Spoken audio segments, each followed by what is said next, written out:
বঙাইগাঁৱত চৰকাৰৰ অভিলাষী আঁচনি জলজীৱন মিছন ধোঁৱাচাঙত ফুটুকাৰ ফেনত পৰিণত হ'ল হৰ ঘৰ জল শ্লোগান। চৰকাৰে জলজীৱন মিছন আঁচনিৰ জৰিয়তে ৰাইজৰ ঘৰে ঘৰে বিশুদ্ধ খোৱাপানী যোগান ধৰাৰ উদ্দেশ্যৰে কোটি কোটি টকা খৰচ কৰিছে। কিন্তু প্ৰকৃততে ৰাইজে সেই আঁচনিৰ পৰা বিশুদ্ধ খোৱাপানী পাইছেনে? বঙাইগাঁও জিলাৰ বহু ঠাইত জলজীৱন মিছন আঁচনিৰ বাবে কোটি কোটি টকা খৰচ কৰিছে যদিও এটোপাল বিশুদ্ধ পানী পোৱা নাই ৰাইজে। নাম্বাৰপাৰা, গোলাপাৰা, শোলমাৰী, কুকিলা, চকলা, মাত্ৰাঘোলা আদি অঞ্চলত জলজীৱন মিছন আঁচনিৰ প্ৰকল্পৰ কিছু কিছু কাম কৰিয়ে দায়িত্ব সামৰিছে ঠিকাদাৰে। হাবি জংঘলে আৱৰি ধৰিছে নিৰ্মাণ কৰা নলাসমূহ আৰু পাইপবোৰো মামৰে ধৰাৰ লগতে ভাগি ছিগি গৈছে।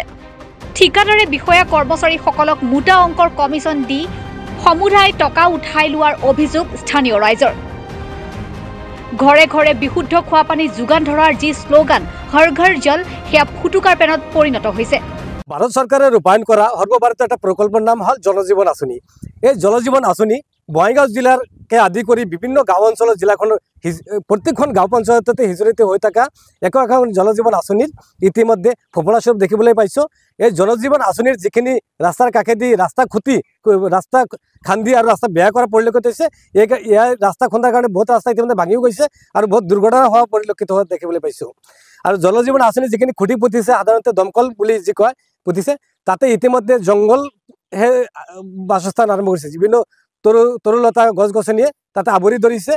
আনকি বঙাইগাঁও জিলাৰ ভাণ্ডাৰা, গোলাপাৰা, মন্যাপাৰা, কীৰ্তনপাৰা, বৰৈচালা, লেংটিচিঙা, বেৰাৰচাৰ, কুকিলা, নাম্বাৰপাৰা ইত্যাদি যিমানখিনি গাঁও অঞ্চল আছে তাৰে শতকৰা 10খন গাঁৱতো মানে ভালদৰে পানী দিব পৰা নাই এই প্ৰকল্পৰ যোগেদি। আৰু এই প্ৰকল্পটো জিলা পৰ্যায়ৰ যি অভিযন্তা আছে সিহঁতৰ ক্ষীৰোদগাৰে পৰিণত হৈছে। ইতিমধ্যে আমি বিভিন্ন ক্ষেত্ৰত শুনিবলৈ পাইছোঁ ঠিকাদাৰৰ পৰা বৃহৎ অংকৰ মানে ধনৰ লেনদেনত ঠিকাদাৰক বিল পাছ কৰাই দিয়া বিভিন্ন অভিযন্তাৰ বিৰুদ্ধে বহুত অভিযোগ শুনিবলৈ পাইছোঁ।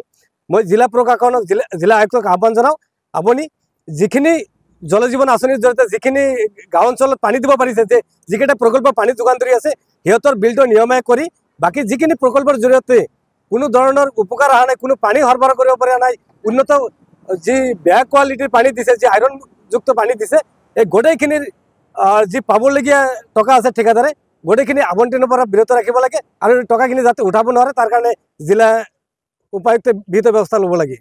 আৰু আমাৰ গাঁও অঞ্চলত পানী থাকিলেও আমি পানী পান কৰিব নোৱাৰোঁ, কিয়নো আমাৰ পানীটো সম্পূৰ্ণ আৰ্ছেনিকযুক্ত আৰু লগতে আইৰণযুক্ত। সেই আৰ্ছেনিকযুক্ত আৰু আইৰণযুক্ত পানী সেৱন কৰাৰ কাৰণে ইতিমধ্যে বহুতো মানুহৰ বিভিন্ন অচিন ৰোগে ধাৰণ কৰিছে, আনকি বহুতৰ চৰ্মৰোগ হোৱাও আমি দেখিবলৈ পাইছোঁ।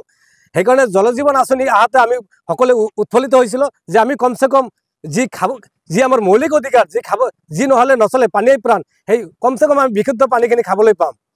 আনকি এই ঠিকাদাৰৰ গাফিলতি আৰু ইঞ্জিনিয়াৰৰ দুৰ্নীতিৰ কাৰণে, অভিযন্তাৰ দুৰ্নীতিৰ কাৰণে আমি এই পানীৰ পৰা সম্পূৰ্ণ বিৰত থাকিব লগা হৈছে, বঞ্চিত হ'ব লগা হৈছে। মই চৰকাৰৰ লগতে মই জলজীৱন আঁচনিৰ যি মন্ত্ৰী মহোদয় আছে তেখেতক আহ্বান জনাওঁ, আপোনালোকে উচ্চ পৰ্যায়ত তদন্ত কৰিব লাগে আৰু লগতে দুখী ঠিকাদাৰক ইহঁতে ব্লেক লিষ্টেড কৰিব লাগে আৰু ইহঁতে যাতে অনাদিন কোনো পইচা উঠাব নোৱাৰে তাৰ কাৰণে বিহিত ব্যৱস্থা কৰিব লাগে। মানিকপুৰৰ পৰা ছানোৱাৰ ৰহমান প্ৰধানীৰ ৰিপৰ্ট, ৰিপাব্লিক নিউজ।